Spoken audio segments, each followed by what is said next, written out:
ধর্ম যার যার, উৎসব সবার, এই কথাটির সাথে আমরা মুসলমানরা একমত হলেও হিন্দু ভাইরা কি এই কথার সাথে একমত হবে? আমরা মুসলমানরা হিন্দুদের পূজায় যেতে রাজি আছি, হিন্দুরা কি আমাদের কুরবানি ঈদে আমাদের সাথে মিশে গরু কুরবানি দেবে?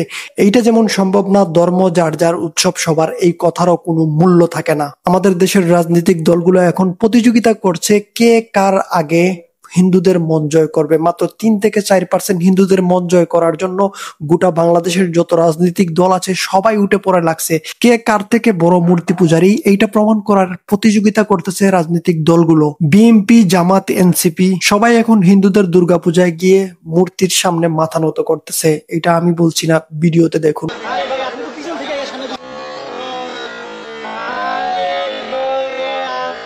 গত 16-17 বছর স্বৈরাচার সরকার শেখ হাসিনা এই দেশ চালিয়েছে। তখন আমরা যা দেখতে পাইনি, এখন আমরা সেগুলো দেখতে পাচ্ছি যেটা আমরা কল্পনাও করিনি। বিএনপি, এনসিপির কাছ থেকে এইটুকু আশা করা যায়, কিন্তু জামাতের কাছ থেকে এইটুকু আমি মোটেও আশা করিনি। ইসলামের বেসিক জ্ঞানটুকু ওদের নাই। এরা নাকি করবে খেলাফত প্রতিষ্ঠা।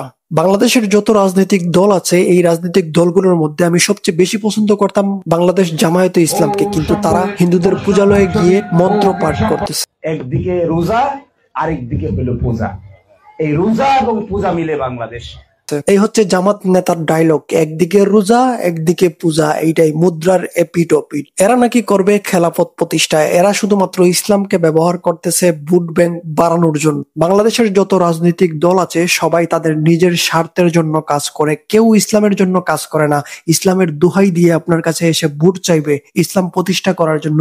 এই দেশে ইসলাম প্রতিষ্ঠা করার প্রয়োজন আপনাদের নাই। হযরত মুহাম্মদ সাল্লাল্লাহু আলাইহি সাল্লাম বলে গিয়েছে, আমার উম্মতের মধ্যে কিছু লোক মূর্তি পূজা করবে, এমনকি কিছু লোক আছে মূর্তি পূজারীদের সাথে মিশে যাবে। জামাতের এই লোকদেরকে দেখার পর আমার রাসূল সাল্লাল্লাহু আলাইহি সাল্লামের কথাগুলো মনে পড়ে গিয়েছে, কারণ তারাও মূর্তি পূজারীদের সাথে মিশে মূর্তি পূজা করতেছে, মূর্তির সামনে মাথা নত করতেছে। হযরত উমর রাদিয়াল্লাহু তাআলা আনহু বলেছেন, যদি কোনো স্থানে মূর্তি পূজা হয় তখন ওই স্থানে কোনো মুসলমান যাবে না, কারণ ওই স্থানগুলোতে তখন আল্লাহর গজব নাজিল হতে থাকে। কে মুসলিম কে হিন্দু এইটা দেখে কিন্তু গজব আসে না, গুজব আসে শুধুমাত্র যারা শিরিক করে তাদের উপর। যারা ওই স্থানে শিরিক করছে তাদের উপর গুজব আসে।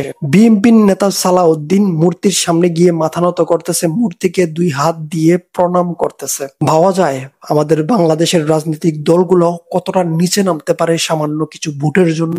একদিকে আমাদের বাংলাদেশের রাজনীতিবিদরা হিন্দুদের মন জয় করার পেছনে ছুটছে, অন্যদিকে ভারতের হিন্দুরা মুসলমানদের জুম্মার নামাজের সময় তাদেরকে ডিস্টার্ব করতেছে। এই যে ভিডিওটি আপনারা দেখতে পাচ্ছেন, মুসলমানরা জুম্মার নামাজ পড়ছিল, তখন ওই স্থানে মসজিদের সামনে এসেই তারা তাদের পূজা করতে শুরু করছে। হিন্দুদের ধর্মীয় পূজা হোক, এতে আমরা সমর্থন করি। তারা তাদের পূজা ঠিকঠাক ভাবে করুক, নিরাপদ ভাবে করুক, বাংলাদেশ সরকার তাদেরকে সহায়তা দেয়, তাতে আমাদের কিচ্ছু যায় আসে না। তারা তাদের মতো ভাবে পূজা করুক।